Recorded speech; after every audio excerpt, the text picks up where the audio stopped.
Good evening. Good evening. I'd like to call the meeting to order. It's about, if I can get my new watch working. Oh, damn, I hate this thing.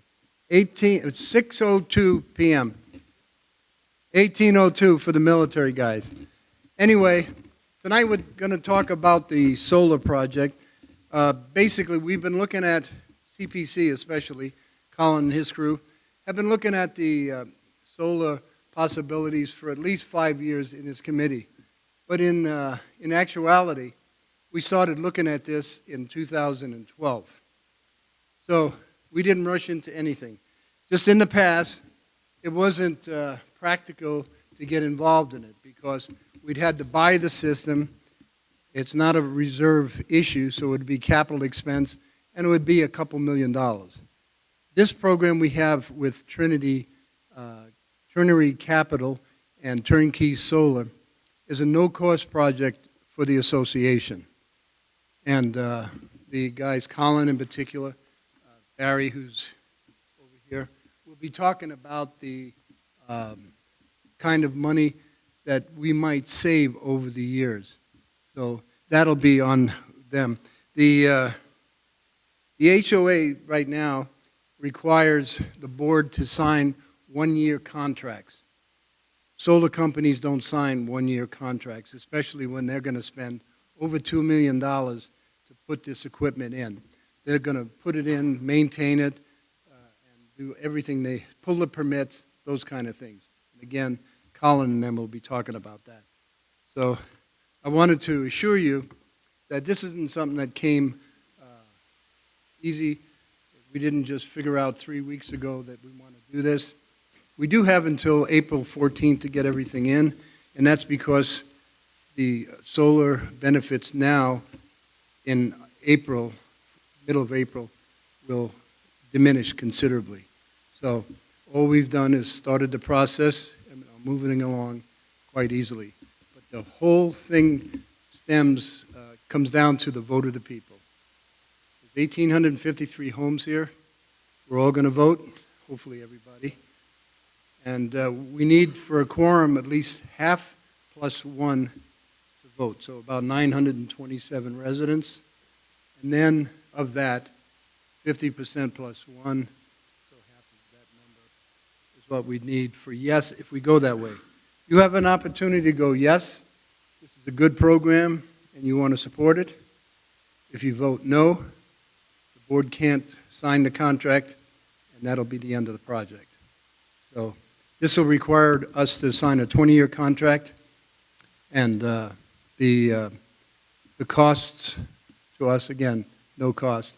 The savings over the years will be covered by Barry, but basically this is an important process to us. We're not going to reduce HOA fees, but we're going to offset some of them as we go forward. So with that, any further delay, I'd like to call Colin up. Oh, and before I say it, if you have any questions, wait till the end of the presentation so that the questions can be answered. Come on up here, ask the question, and the guys will answer them for you. Thank you, Jerry. How's the volume? Okay? Okay, we're going to be talking about photovoltaic or solar to electric power as opposed to hot water heating. Okay, so CPC and the board's been evaluating solar power for as long as I can remember. It's just been on and on. So we certainly haven't rushed into it. The economics of photovoltaic power has continued to improve for a long time. One of the problems for the HOA is that we don't have cash, not like $2.5 million worth of cash to purchase a system. There have been tax incentives available, but they're of no value to the HOA because we're a non-profit. But the tax incentives can be of value to financing companies. Now finally, there is a solar option that saves the HOA money now and even more so in the future. It's called a power purchase agreement, or PPA, where the customer, that's us, we don't buy the panels and the inverters and all the cabling. We just buy electricity from a third party. They pay for all this hardware, they install it here, it belongs to them, and we have a contract with them to buy a certain amount of electricity at a certain cost. So they're responsible for supplying that amount.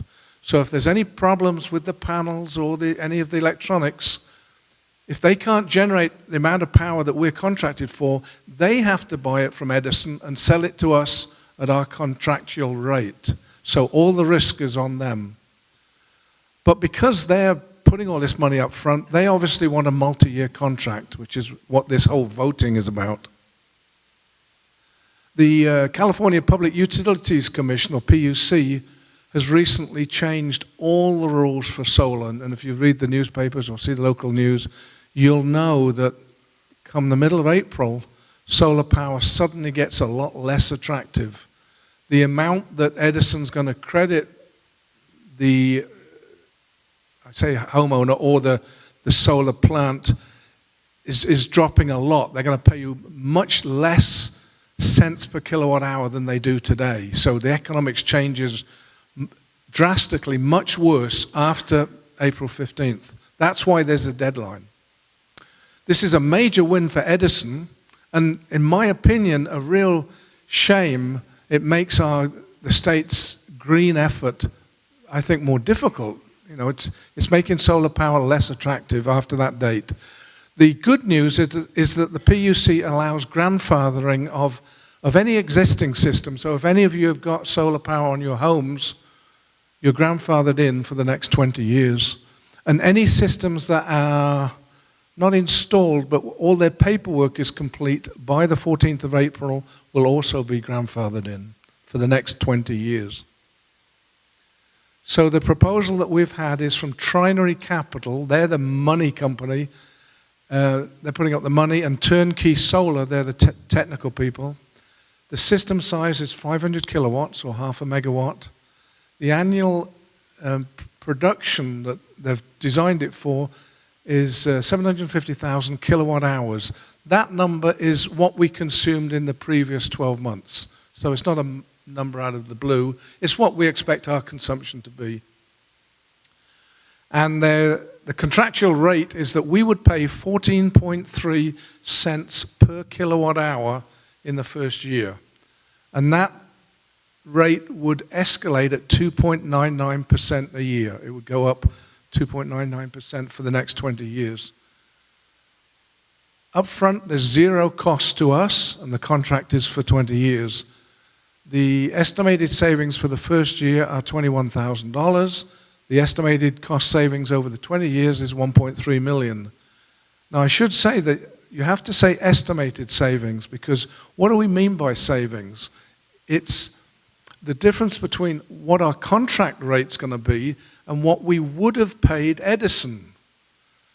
So there's a little bit of guesswork there, because none of us know what we would pay Edison in the future, but I think it's pretty safe to say Edison's going to inflate at least 5% a year. I think most people would agree with that, and it's likely to be more than that, where our rate is lower to start with, and it's going up at 2.99% a year. So given a 5% inflation of Edison, those are the savings that we expect. About half the panels are planned to be on the roof of our buildings, and half of them on carports. That's the type of look that the carports would have. This is the lodge. You'll see here's the entrance. So you've got panels on the roof, about half of them, and here's the parking lot panels. Here's the courts. Again, here's the entrance to the courts. Panels there, and about half of the parking lot. And on the summit, all the new panels are here on the parking lot. These are the solar thermal panels that already exist. They heat the indoor pool, so they're not being touched. I think of yes votes pretty much a no-brainer. The fact that it's no money down, we save money immediately, and we save more money each year. Not a whole lot to decide. Why might some people say no? Well, if you really hate carports, you might vote no. Can't do much about that. If you think that Edison's going to increase their rates less than 2.99% for the next 20 years, you're pretty optimistic, I think. If you think we should wait, hoping for bigger savings in the future, well, historically, that was a sensible thing to do. Because solar has been getting more and more attractive, it was a reasonable attitude to take. But April 15th, all that changes. All of a sudden, it becomes a lot less attractive. So we have to do this by April 15th. You might think, well, we shouldn't do this. We should buy our own system. Well, if we had $2.5 million, yes, that's what we would do. The savings would be greater. But we don't have that amount of money, and I don't see anybody standing up offering to pay for it. So we really don't have a choice. We get savings this way. We would have bigger savings if we could buy it ourselves, but that's not an option. That's my part. Barry, it's all yours.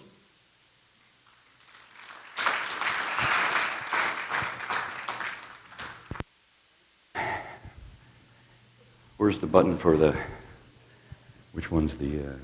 That's next. That's the point. That's what I want the pointer, okay. Good evening, everybody. I'm glad to see the crowd has turned out for this meeting just like they did for today's board meeting. You know, it is a little disappointing because I know a lot of you have a lot of questions and issues. I kind of glance.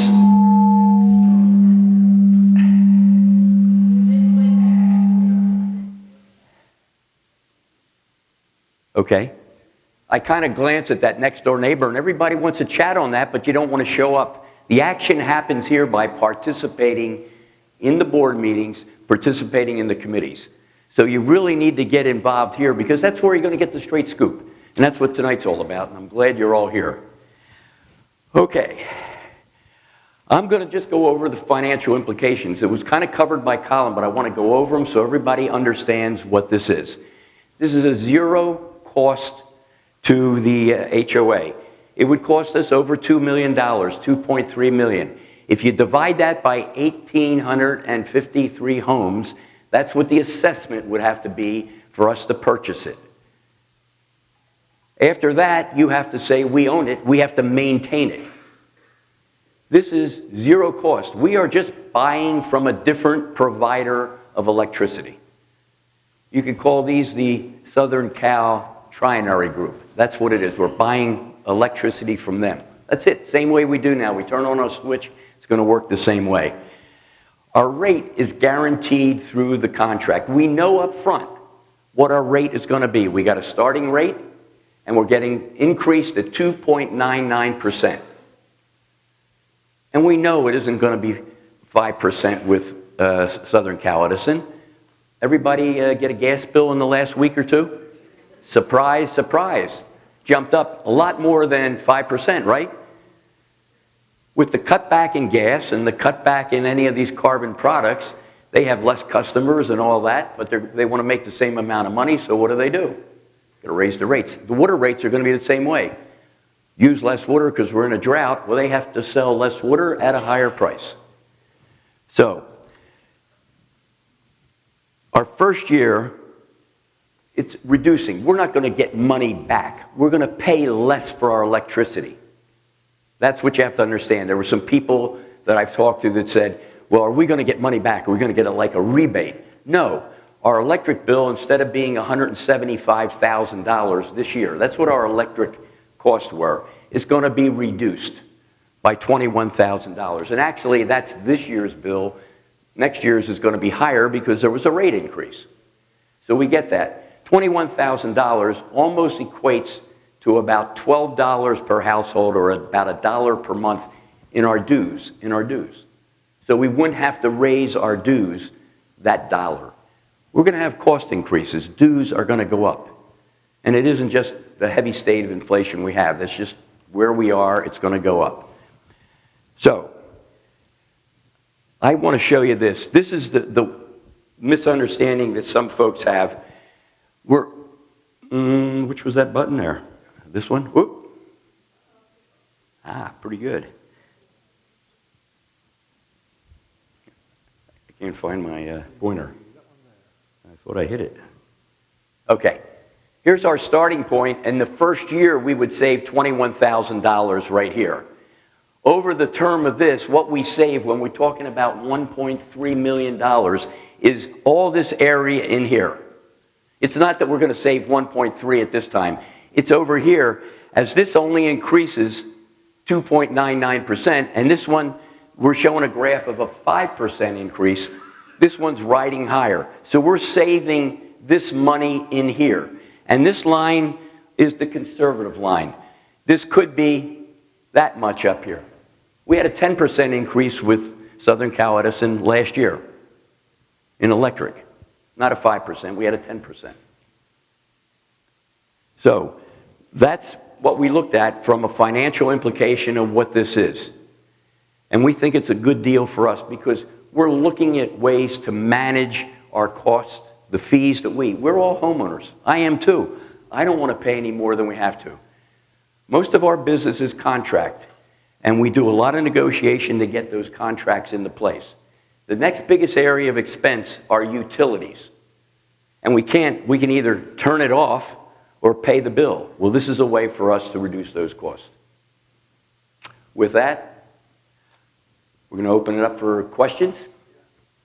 And we're going to do it this way.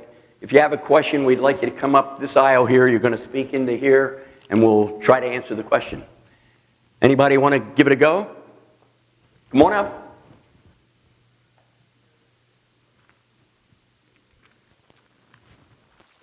Here. Oh, we can make you fit. Okay, and you can wait right there. If you, then we. My name is Mary Mary. Bear. Thank you. I'm trying my best. My name is Mary Bear. I live at 221 White Sands. I've been here now going on my 10th year. So I'm not new to the HOA dues and the things that go on. I really try to stay in touch with what's going on in our community because it affects every one of us. I have two questions. One, how did you decide on trinary? Is that how it's pronounced? Trinary capital? How did you decide on that? Well, we contacted a lot of companies. Many didn't want to deal with HOAs because we're renowned for being so slow. So we had a limited number of companies that would respond, most of which wanted large investment. So by the time we whittled it down to companies that would talk with HOAs and would do no money down, we were basically also running out of time because of this deadline. This was the one proposal that met all our requirements, and we know we have to get the paperwork done by April. Well, that was a very good answer. I looked up the company on the net. That's the reason I asked, because they were licensed in 2020. So my concern was, what happens to that company since they've only been in business, licensed business, since 2020? What happens if they go out of business? Do they refer us to someone else? How does it work? I'm really naive about investment. No, that's a good question. I'm a non-risk investor. I don't want to risk my money on anything. So. Well, first of all, we put no money in it, so we have nothing at risk. If they go bankrupt, truth is we don't really care. It's their equipment that's generating a cash flow. There'll be plenty of companies willing to buy their contract. Okay. We have no money in, and it's generating the cash, so there's no risk to us. And I know when you were talking up here about the increase of 2.99 per year, that will definitely jump each year, right? From 299, it'll jump up percentage-wise according to the rate. The other question is, how much is the HOA members of this community going to be paying in their HOA because we do pay for, nothing's for free. We do pay on a certain amount to rent that equipment, right? We do something. It's not all free. No, I don't understand the question, but the rate will go up 2.99% per year for 20 years. Each year. Each year, It's fixed, okay? 2.99%. So how much does that relate in money to us? Well, it'll be the original times 1.2029 raised to the power of 20, if you want to go through the math. I'm not a math genius. It's a compound interest rate that goes up exponentially by 2.99%. So if we have an increase in our HOA, it would be according to that 2.99. No.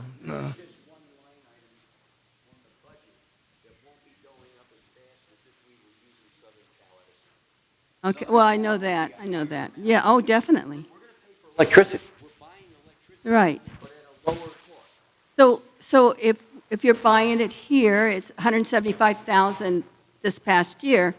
So if you're buying the electricity, it should be a lot less than that, is what you're saying.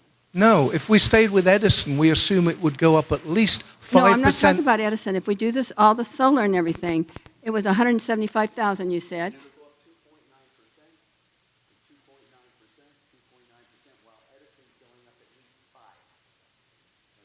Okay. The savings are the difference between the two. Yes, I saw that on the chart. But not to be confused, we still have an electric bill. That's what I'm saying. We have an electric bill, and I just wanted to make sure that people realize that we are going to be paying an electric bill. Like buying from AM Thank you. gas for your car versus going to Shell. You're saving that difference in money, you're still buying gas. Howdy, I'm Rick Van. I live at 260 Kings Canyon. And my question is, say we had like another pandemic or something terrible happen and we don't use electricity, will that, do we, no obligation to them whatsoever? We're obligated to pay that rate at that point. Sorry, we're obligated to buy that many units of electricity at that rate. I can't imagine any condition where we stop using electricity.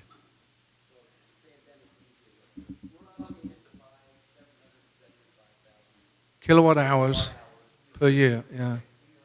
Yes. Yeah. Okay, and then the last thing is, I'm getting solar myself right now, and I understand that I have to switch over to higher rates from 4 o'clock to 9 o'clock. Are we going to be the same way? So, If we needed to import from Edison, we would pay the Edison rates at that time of day. Well, of course, like anyone would, whether you will go solar or not. No. The rates go up, I understand, from 4 o'clock until 9 o'clock at night. The rates are based on time of use. Okay, yes. But it's not currently, is that correct? No, most of us are on time of use tariffs at the moment, yes, if you look at your bill.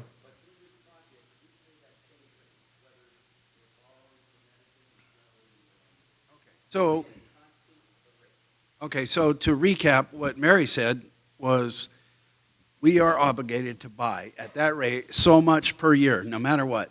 And I understand we'll probably be using that, but there is a cost. Yeah. Okay. Yeah. Okay, I understand. Thank you.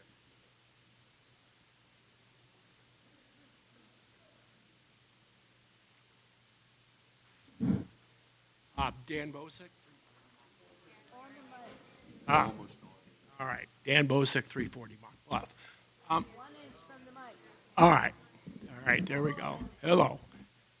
Dan Bosick, 340 Mont Bluff. I have some concerns. I have worked for the utility industry and doing some things that are not in this calculation. One is we still have to remain on the grid. When you go to solar, you have to pay an additional fee on top of that. That didn't come up in any of the things. That's the first thing. So the second piece to that is that now that we still have to remain on the grid, the utility companies are now putting a premium on people who have solar. And of course, you mentioned that the price is going down.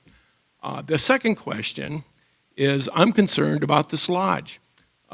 We've been here a number of years, and the roof of this lodge has been repaired a minimum, seriously, twice, probably more.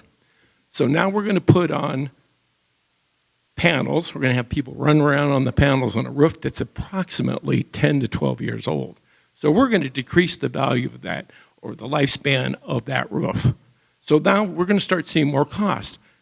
You're going to have to redo the roof in approximately 10 years, 8 to 10 years. Now you're going to have solar panels up there. So now we're going to have an additional cost of what that is to re-roof that roof. We're going to have to take panels off. Right. You're going to have to take panels off, panels back on. And my experience with the panels are, after a couple years, they've degraded, and you're going to have to get new panels. My third point is that now that we have that, so many solar companies are going out of business. Only the major ones are staying in business. Now with the rebates being desanitized, now all of a sudden these people are disappearing. And if you have a solar today and you want to upgrade your solar, let's say 3 years from now, to put additional panels on, the first thing that I hear is, no, you can't. You're going to have to replace everything because that company went out of business.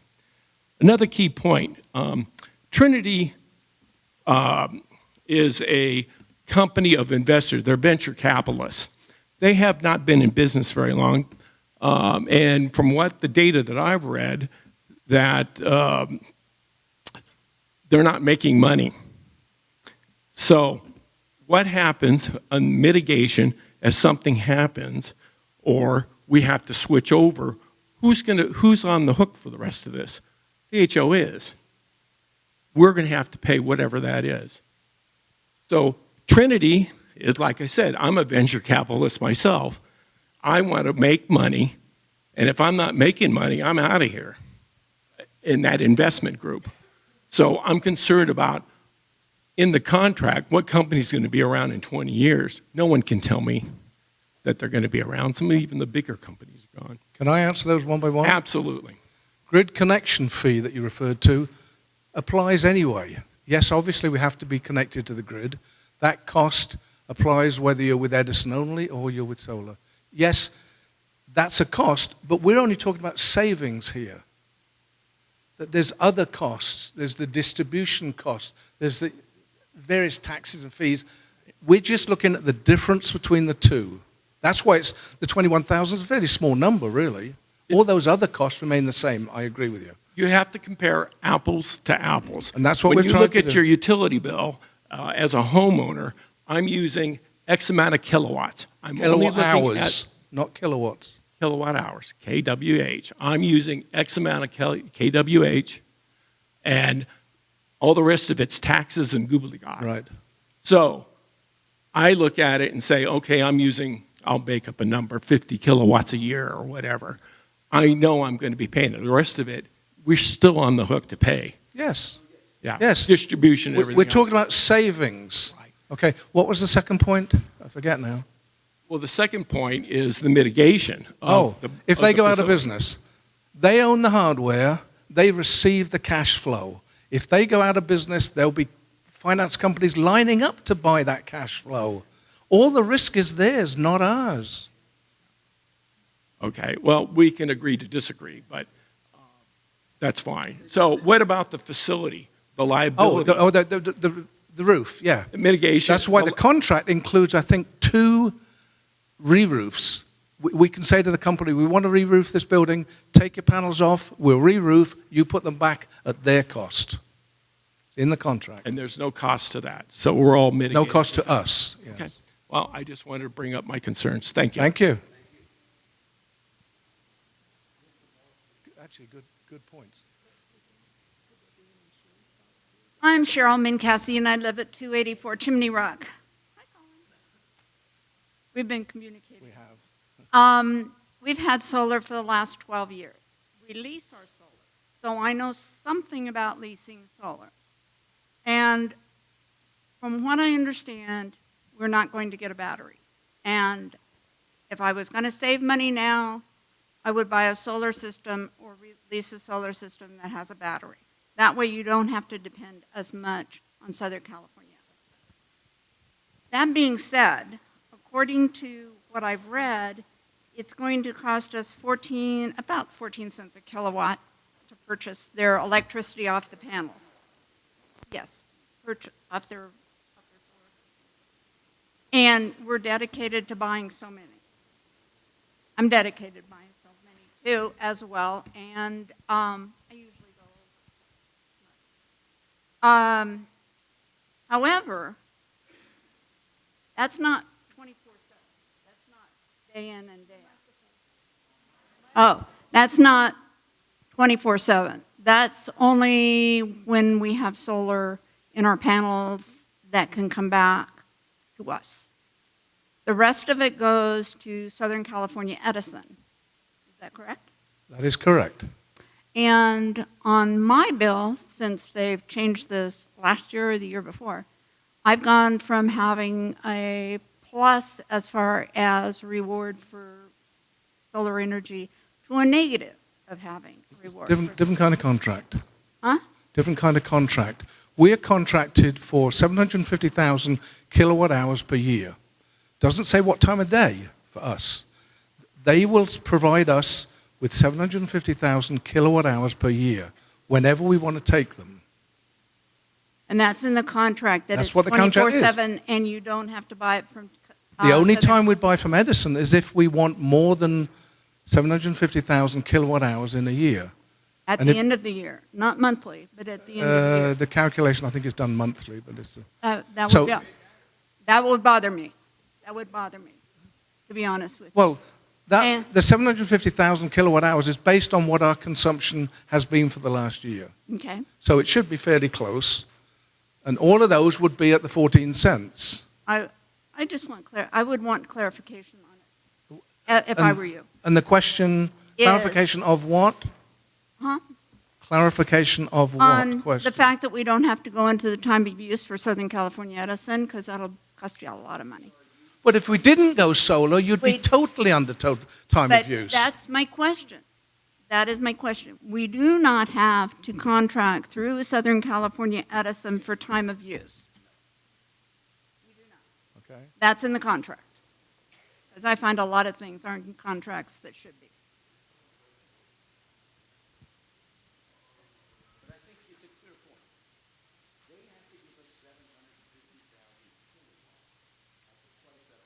Okay.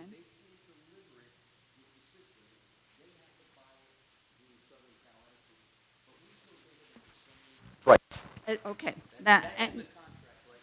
And it says specifically, you're not going to be thrown into time of use. No. Okay. And you mentioned the name of the solar company, and I put it on my phone. Turnkey. They look like they're okay. Are they the ones that bill? Does Turnkey bill you monthly? Is that going to be the billing agent, or are they just in the installing business? No, my understanding is the contract would be with the finance company. The contract would be with the And finance. the investment.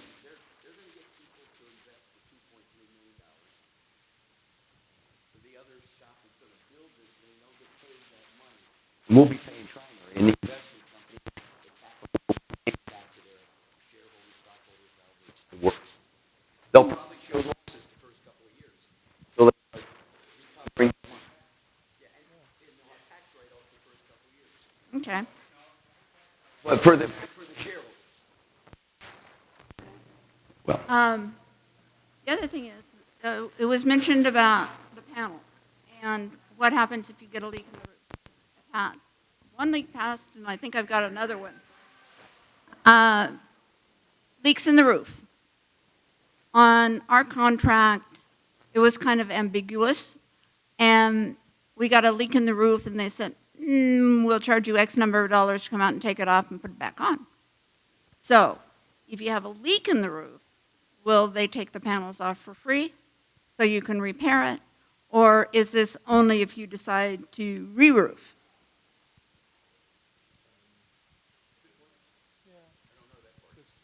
There's still some contractual details to be worked Yeah. out, but clearly that's one that if we could show that the leak was due to them, I think we'd want to have it that they were liable. Yeah, I would just Yeah. stick that in. Also, when I was sold the solar panels, they said they'd come out and clean them. Well, they've yet to come out and clean them, not that it makes a big deal. And in answer to somebody else's question about the degradation of the panels, I haven't noticed that ours have degraded, and they've been up there for 12 years. The panel spec predicts a 0.5% per year degradation in solar efficiency. I'm still getting the same amount. Well, year 0.5%, over year. I don't Just- think you'd notice, but just- it's pretty small. Anyway, there you go. Thank you. I'd like to see a copy of the contract.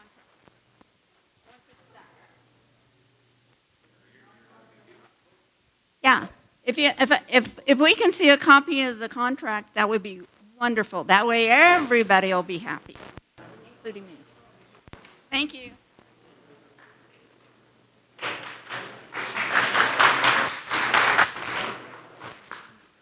I'm Greg Nolliboff, and I live at 367 Lucinda Terrace. I have solar. My solar production only exceeds my usage. My solar production only exceeds my usage 5 months of the year. What are you going to do the other 7 months? Was your solar system sized for your previous consumption? Yes. Doesn't sound like they did a very good job, though. No, it was actually sized at 1.5%. My annual production is what it was designed to do. But I'm paying Edison 7 months of the year. Well, And I can show you the graph where I produce 400 kilowatts in January and December, and it goes up. And when you get to May, June, July, and August and September, I'm producing over 1,000 kilowatts.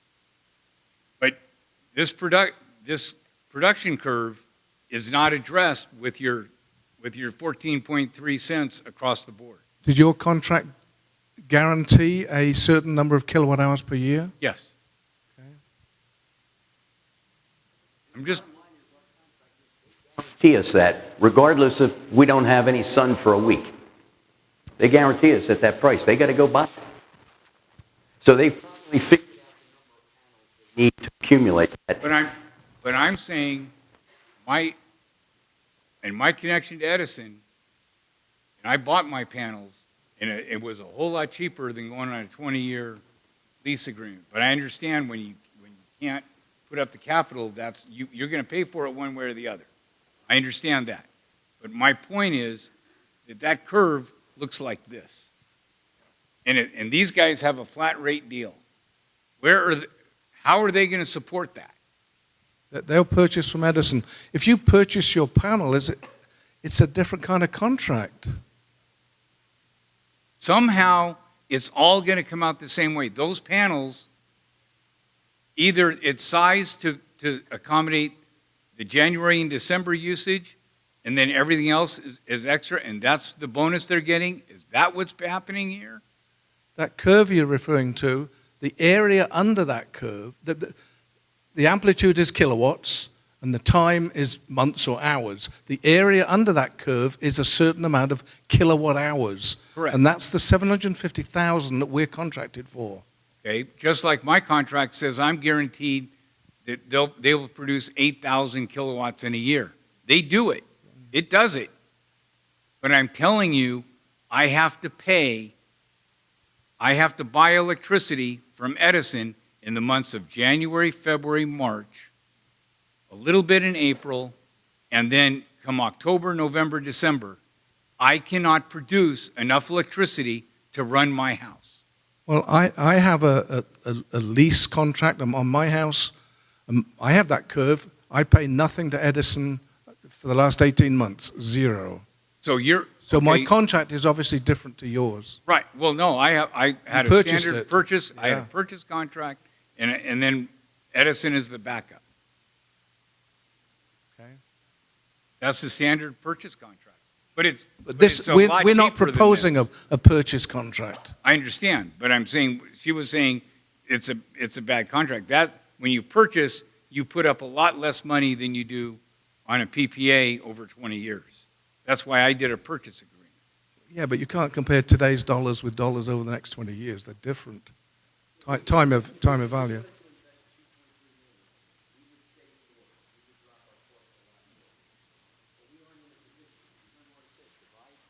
Yeah, and that's $1,400 a house.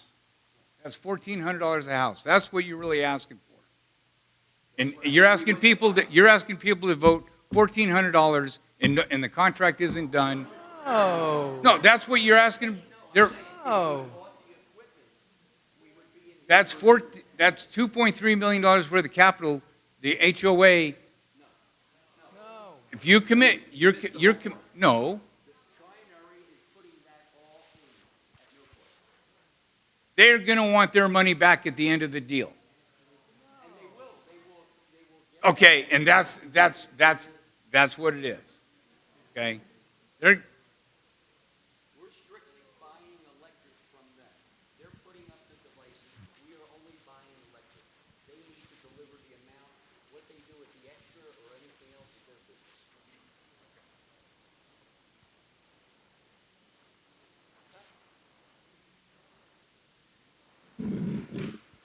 Hi, I'm Jackie Snedden, 1579 Turtle Creek. Still? Can you hear me now? Okay. Just needed to get it closer.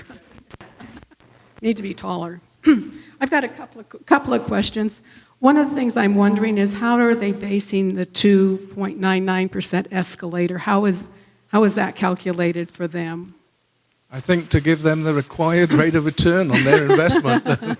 Well, I guess in that sense, I'm looking at, okay, Edison is going up 5% a year, and they're only going up 2.99% a year. Where is their profit coming from? Because they've got to buy electricity. At what rate are they buying? Well, no, if their calculations are right, they shouldn't have to buy electricity. They're sizing the system for what our consumption's been. Okay. So if the calculations are right, they won't have to buy from Edison. We will consume just about the amount that the panels are making. And where's their profit come from? Well, it's their $2 million investment, and we're giving them this monthly payment for 20 years. After they Got it. Now, is there any possibility of getting a locked-in rate rather than escalators? Because Well, we know how escalators are. Yeah, but it's a defined escalator. If you wanted a flat rate, it would obviously have to be a higher rate to start with if it's going to remain flat for 20 years. Okay. The other questions are off the money, that part of it.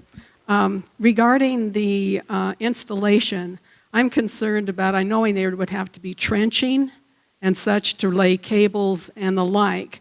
So are they responsible for putting back our parking lots into the appropriate, to a good shape after they're finished trenching? Are they doing the trenching? They're responsible for the whole construction, and the contractual discussions that we have will certainly make sure that not only they're responsible, but the insurance will cover it. Right, Yeah. because I know when you see in parking lots where they trench things, then you know that they've trenched and it looks pretty bad. And we've got really relatively good-looking infrastructure out here, so like to see it kept that way.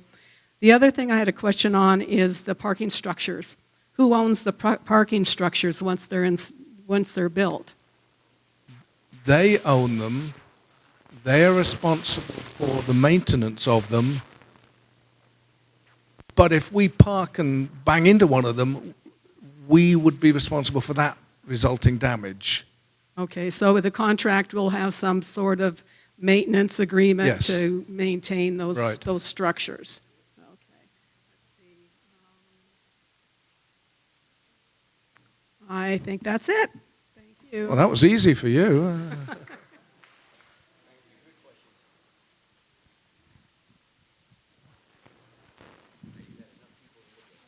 Yeah, I get it. Can you guys hear me okay? Okay. My name is Steve Martino. I live at 396 Prospect Park. And I've got some technical questions. I don't know if they can be answered correctly right now, but I have run these projects before in healthcare facilities and built and delivered them. The question I have is, first of all, who's going to, there's Trinary Capital is the investment group that the contract would be bound with, and Turnkey is their contractor for installation. Who owns the assets after completion and activation, Trinary or Turnkey? Okay. Trinary put the money up, so I'd say they legally are the owner. So that's who we would be paying. Our contract is with would be with Trinary. Lots of solar systems, including PPAs, basically tie into the grid on what we'll call the Edison side of the meter. So it actually feeds the power supply generated at the site to the whole grid. And a lot of PPA venture capital firms are banking on that the system will produce a higher number of consumption than consumption, so they're making profit on the spread, which is the way it should be.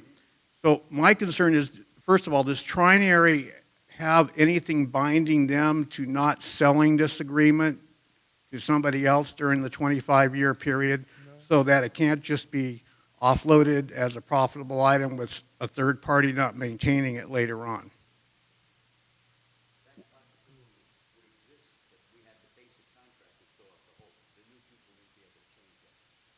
Unless there was an insolvency situation, something like that, that could happen. But second question, so our meters with Edison would still stay in place?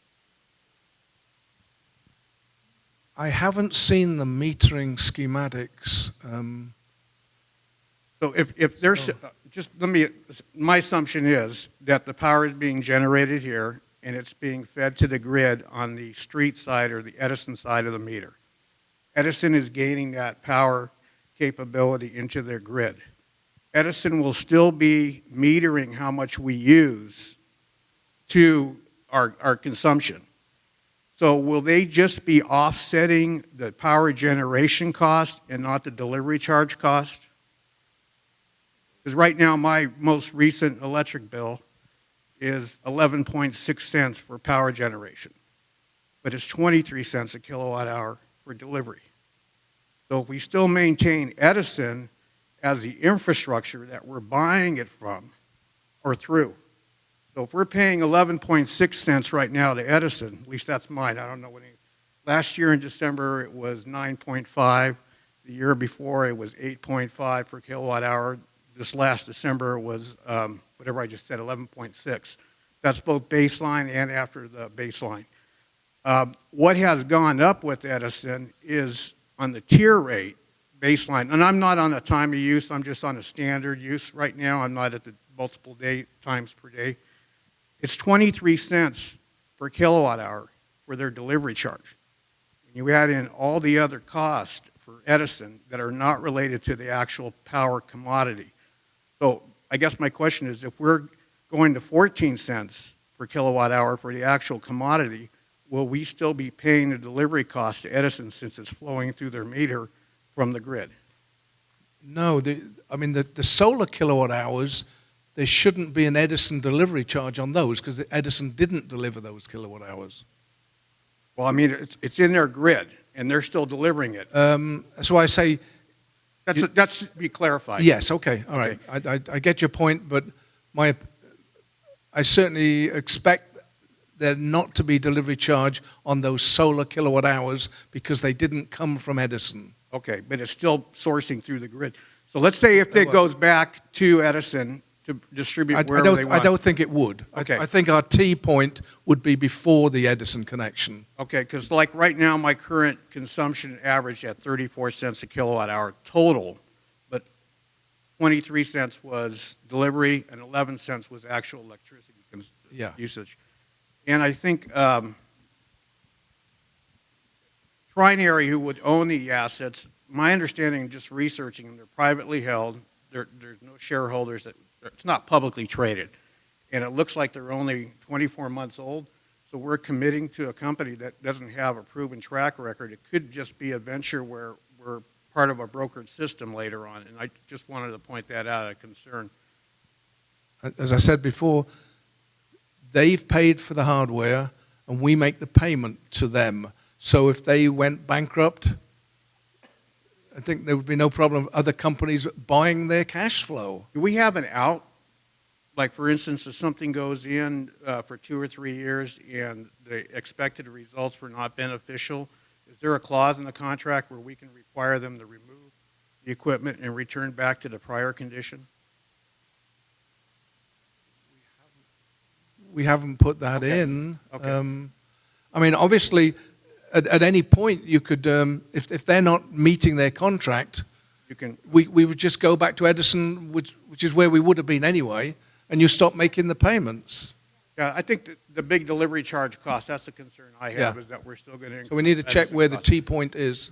Last question, if you look at your energy bill, your electric bill, there's a thing that they have on the back, and there's a lot of, they're not the easiest to understand bills when you try and understand what they're doing, and you read things on the back.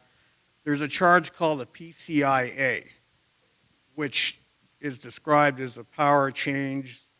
It's a fee that they add onto Edison's bill if you buy power from another source to make up for the generation costs commitments they've obligated to. And it's listed in there. Do we know what that might be, if we might be charged that? Is that a cent per kilowatt hour or a cent per account? It's vague. It just says PCIA, and if you buy your power from a solar vendor, they add a surplus onto your regular bill with the assumption you still have your regular bill and your meter bill. And we might want to double check on that. Do each of these buildings have their own meter? Yes. So each of these buildings have their own electric bill? Yes. And the 175,000 is? The sum of the three, and that's an annual cost of just those 3 locations. Right. Thank you.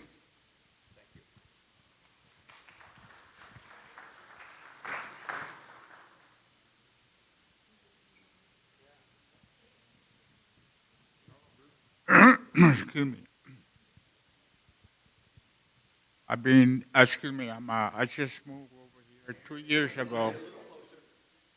I just moved a couple of years ago over here. I buy a house and they have a solar. For the last 2 years I've been in there, I've been trying to get somebody to fix my solar because it's not working. They give me a phone call. I call these companies. Put me on hold for 4 or 5 hours. I had to hang up the phone because I have to go to the doctor or something else. And I just want to know if you have anybody can go and fix my solar.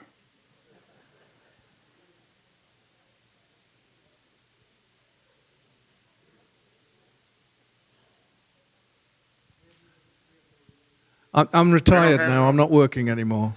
Pardon me? That's all I want to know. I just been spending money here and there and nothing. That is the risk of purchasing. You know, it's your hardware. You're responsible for its upkeep. That's one of the reasons we didn't go that way. Well, that's all. Good night.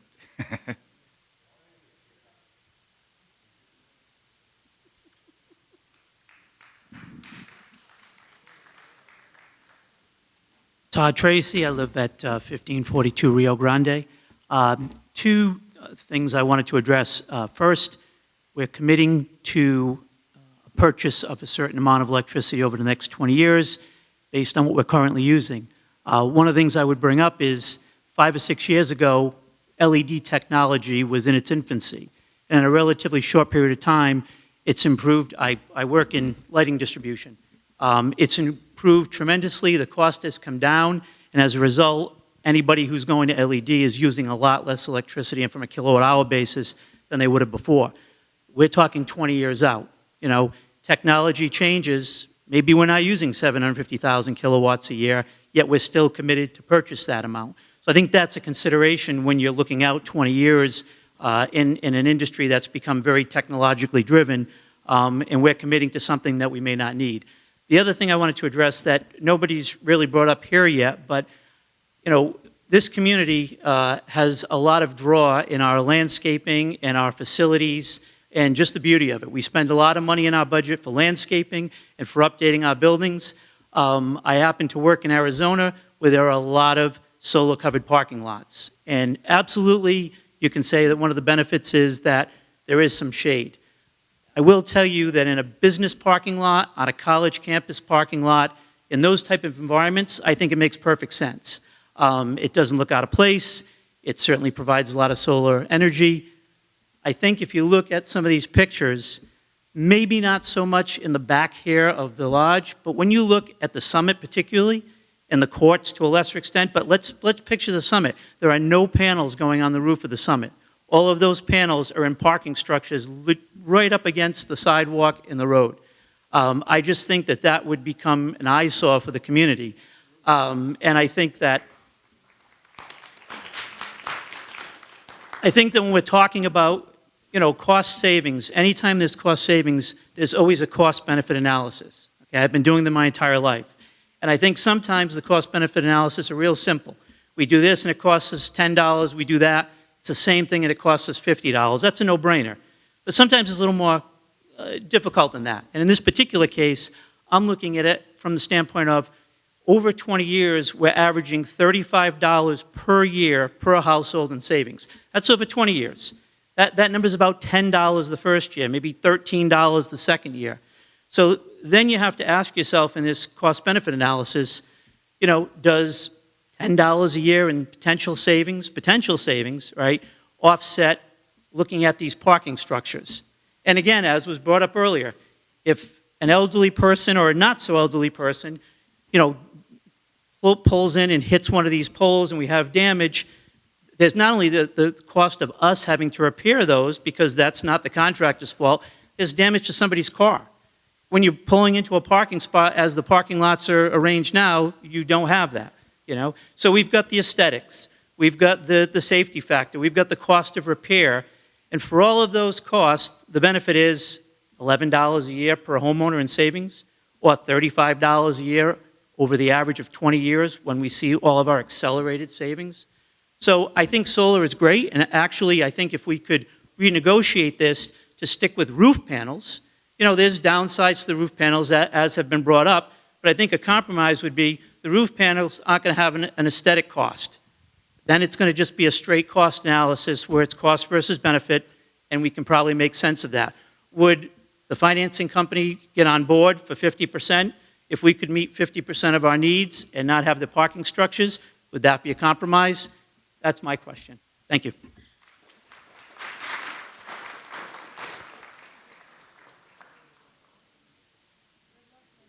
Have to excuse me. 1536 Williamson Park. I'm Lynette Smilak. And the last gentleman raised some questions, the aesthetics. Solar has been around for years, yes. When my dad was at the VA, they had covered the parking lot and the solar panels adjusted to maximize the sun. Ugly, ugly, ugly. My other question or concern, has anybody contacted like a community of our size? Because you have plenty of businesses, schools, whatnot, that have these solar panels, but a community of our size, and see how satisfied they were. How much of a savings? Thank you.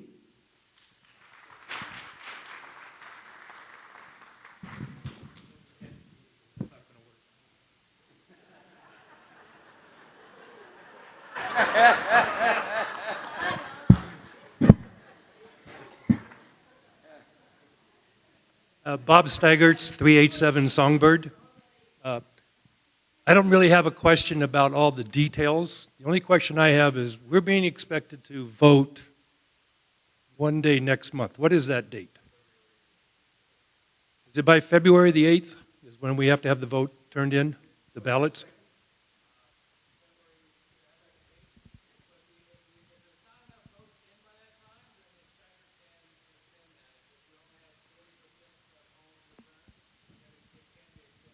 Okay. The reason I'm asking that is I've heard tonight that the negotiations are still going on. So are the negotiations going to be completed by the time that we're asked to vote on this by February the 8th or 7th? Or could your negotiations go on into sometime in March, but we've already voted yes or no, and we don't have a lot of answers to a lot of the questions that are being raised here tonight. So I just want to know, when we vote, are we going to know that there's a agreed upon contract of all the stuff that's been talked tonight? Then we ask yes or no. Or do we have to say yes or no before that process is completed?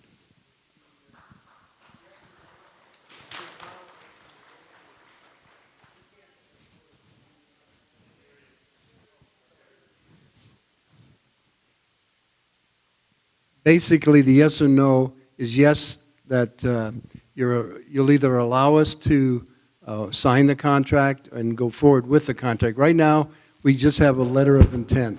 We have a lot of escape clauses that we put in that letter of intent, ran it through our attorneys and electrical engineers and stuff like that. But if you guys vote no, then we don't go forward with the contract or anything else. That's the end of the situation. If you vote yes, then we go forward with the contract preparation. We have some good information that's come out here tonight. We can make sure those things are included. And at the end, we either sign the contract or we don't. So all this vote is to allow us, yes, to go ahead and continue into the contract phase, or no, stop it right now. That's what it is. If we do, the board has the responsibility to work out the details. And as Jerry said and Colin, we've had some great input to look into that negotiation, but it's the board's responsibility to do those details. We don't want to go through that if we don't have 20-year approval. Okay, because that was my big concern here, is that I don't want to be voting yes on something that I don't know all the details to. I mean, what am I voting for? I mean, There are some other little niche type things that we need to well, I understand all that because I've just had a solar system put into my house. I've only had it active now for 2 weeks, so I'm new to that, but I've done a lot of research myself and my wife on how solar works, PPV versus solar or lease. But I'm just concerned with the fact here that we're being asked to make a yes vote or a no vote without knowing what that yes vote or no vote actually means.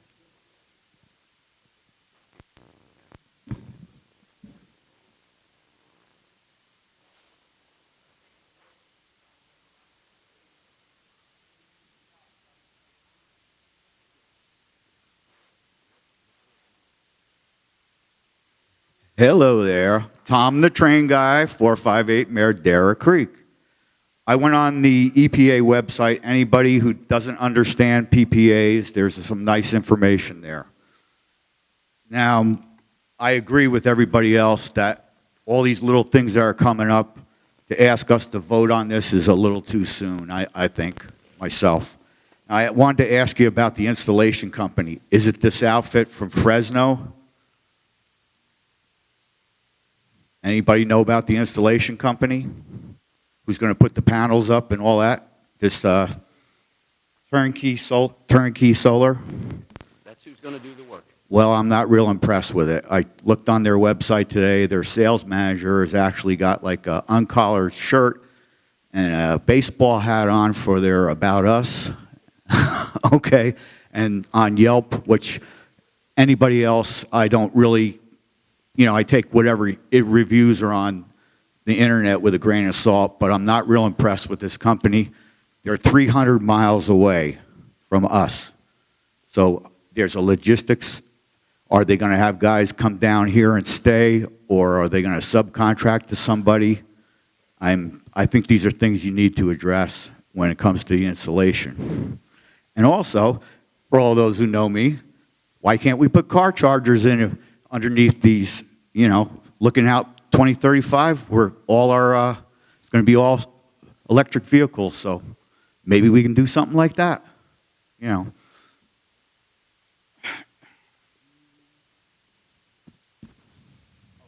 Also, was there going to be any tree removals or anything like that? 5. 5. Okay, that's all I'm concerned about right now.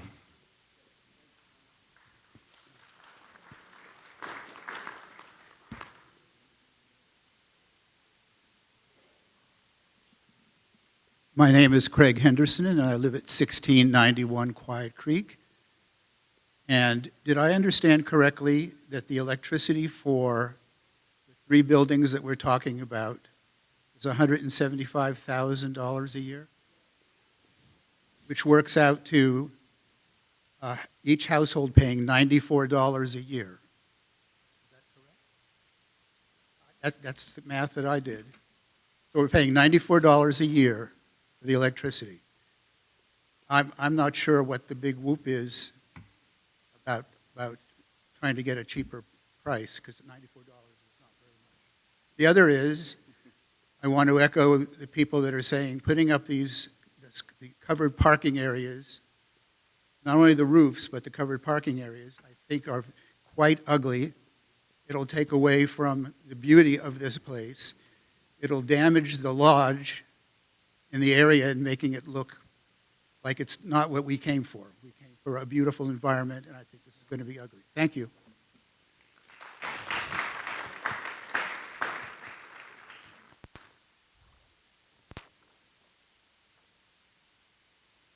Hello? Can you hear me all right? I'll try this. How's that? Okay.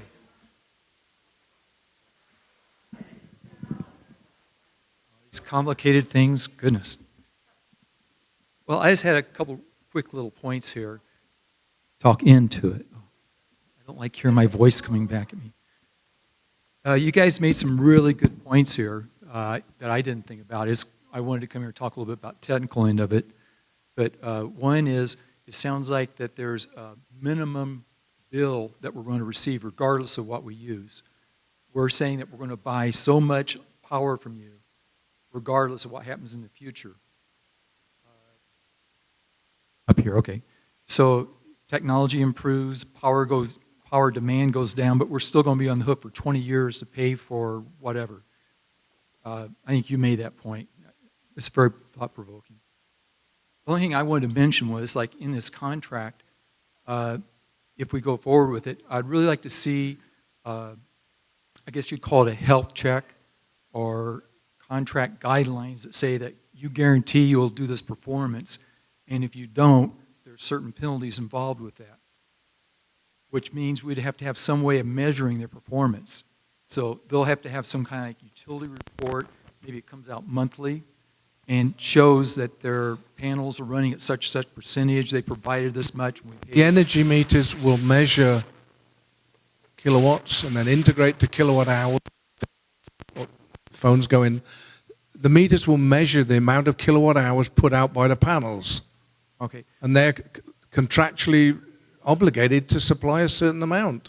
So, but what if something happens to where they drop out for some unexpected reason, and then it comes back on? Is there something in contract that says you will provide continuous power? Yes. Or average power? If the panels drop off, say a cloud comes over, it's a cloud, yeah, then the panel capability goes down, and they have to make up the difference from Edison. That's not quite what I mean. What I mean is, like, there's some type of technical failure. Okay. And they interrupts our power. Oh. There's some clauses in there that say that you guarantee we're going to get this power. If we don't get it, well, our then power is sort of, you get penalized. The power is sort of dual sourced. We get it from the panels. If they don't supply the power, we get it from Edison. Are you talking about a fault on theirs that prevents us from getting Edison power? Well, what I'm saying is that there's a supplemental power that's added to Edison, if you would, and they're providing a certain amount, but there's something technical that happens that interrupts our power here. Is there any provision there that says you're going to get penalized for this? You're going to be required to come out and fix it within X hours, or they have a 24-hour response team, or things like that. Number one, we'll have our power because they'll switch to Edison, and it's their responsibility to do it. We're buying that power. They have to deliver. If not, it switches to Edison at their cost. but if their equipment doesn't switch properly, does something to interrupt our power. What I'm recommending or suggesting is to ask for some type of report monthly or whatever that says we've done this kind of performance, and also we're monitoring, and that if for some reason it drops below this level, we're penalized. Acknowledges that they're going to pay a price for whatever this could be. You understand the drift I'm getting here? I think you need to have some kind of guarantee in this and some way of measuring performance before we sign up to a 20-year commitment. And then they say, well, sorry, but the meter because measures the behind the cloud, performance. you lose. The meter measures the kilowatt hours put out by the panels. Understood. And the only thing I think of that, if my mic's going, if their system goes down and then that drags Edison's system down so we don't have any power, is that what you're talking about? No, if it interferes with Edison delivering power to us. In other words, something happens to where they have to interrupt our power to fix their problem. Oh. I see that as kind of a liability. They're going to be monitoring their output. It's important to them that they're monitoring. Yeah, but do they give you some type of report or something that tells you we're meeting our commitment and here we didn't, and then you say, something gives you a method of saying you did not perform the way you should, and they can say, oh no, we did perform the way we should. There should be some measurable threshold. But there is, and I think anybody that's got solar on their house at home, you have that report. In fact, it's real-time monitored. Okay, but we're not signing up for a 20-year contract and committing to buying a minimum amount of power. What I'm saying is that if they have some kind of failure that interferes with our power quality here. Okay. Okay, I'll try it like this. All I'm suggesting is that you look into a guarantee that they are performing as advertised. We will do do you that. have something that you can measure to say, yes, they are performing like they should? I think we do, but we will confirm it.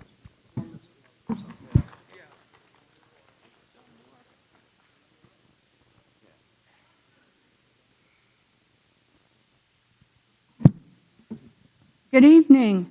My name's Jardine Castles, 262 Box Springs Trail. My question is, the solar panels are increasing in efficiency and getting smaller these days. What efficiency and what size are these panels that they propose to install? Are they the latest and greatest, or are they kind of the old ones? What's going on with that? The contract is to deliver a certain amount of kilowatt hours. Okay, you don't care but, what panels they put on. Well, I mean, we could get like big lug ones, or maybe the newest ones are like half the size of these big lug ones, so it wouldn't have to take up as much space on the carports and the roof. Okay. Anyway, that's, you need to know what size each panel is and the efficiency of it. Just a suggestion. We've got the data sheets on the panels. Okay, You're welcome. efficient. We can send you those panels versus luminous. Yeah, but compare it to what's the cream of the crop out there right now. Because technology is increasing so fast, and you got to keep up with these changes. They're creeping up. I'm not sure they're... Nah, they're moving pretty fast. Another question is, what happens after the 20 years? Do we go back to Edison, or? We're given the option. We can either tell them to take it all away and put it back the way it was, or we can purchase it at a to-be-determined cost. Okay, so you purchase the equipment or just the service again? You said purchase, extend the contract or do a new contract for the same thing, basically, is what you're talking about. You could extend it on a to-be-determined condition, price, or you could purchase all of the system equipment. Okay, thank you.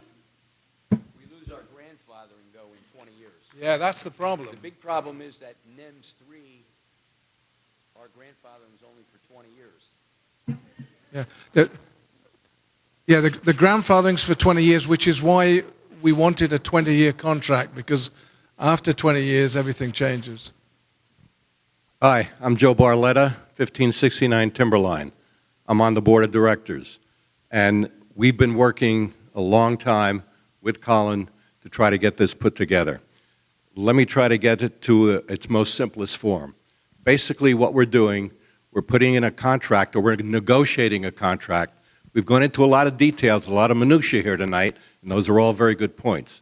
We're going into a contract where someone is going to put up solar cells on our property, and they are going to sell the output of those solar cells to Edison.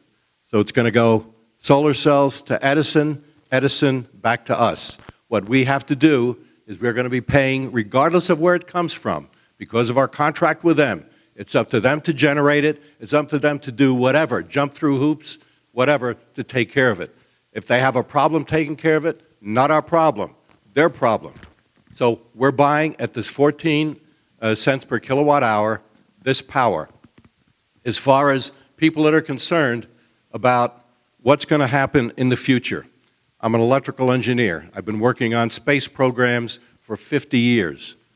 And 50 years ago, we were putting up satellites and the efficiency of solar cells was 10%.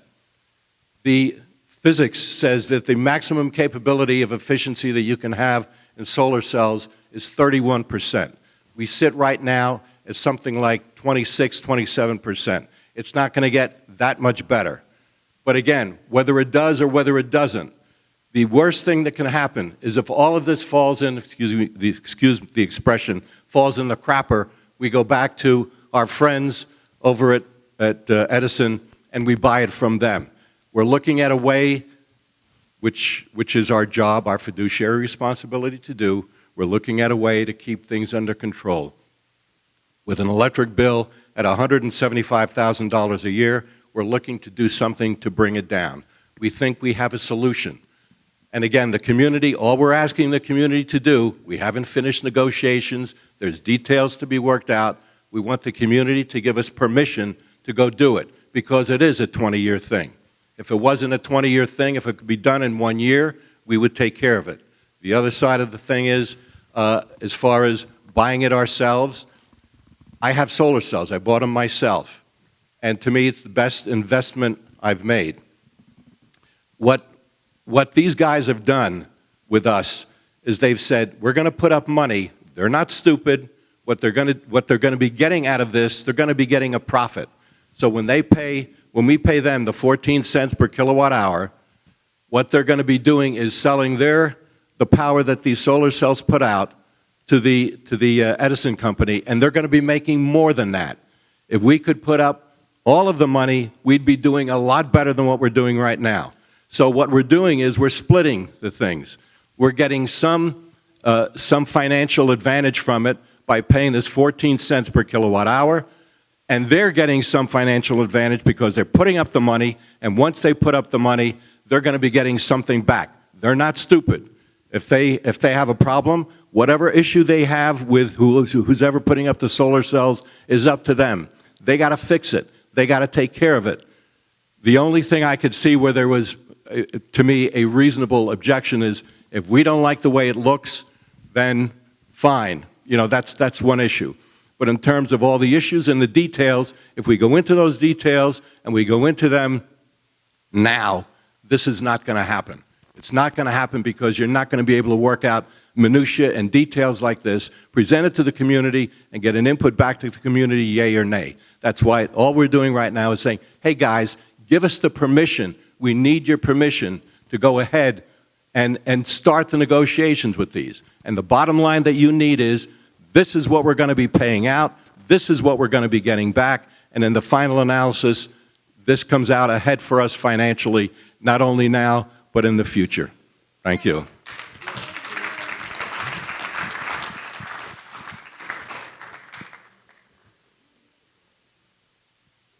Good evening. I'm Debbie Benson. I live at 1483 Four Seasons Circle. And this may have been addressed earlier by a lady, but I never heard the answer. I was just wondering if the board has been in touch with other communities like ours or similar as far as how have they been dealing with these companies and how has it been working for them? So we had something, because a lot of times people say, well, my work's been done here, there, and the other place, and that's why a lot of contractors get a lot of referral business. So has this been checked into by our board? Thank you.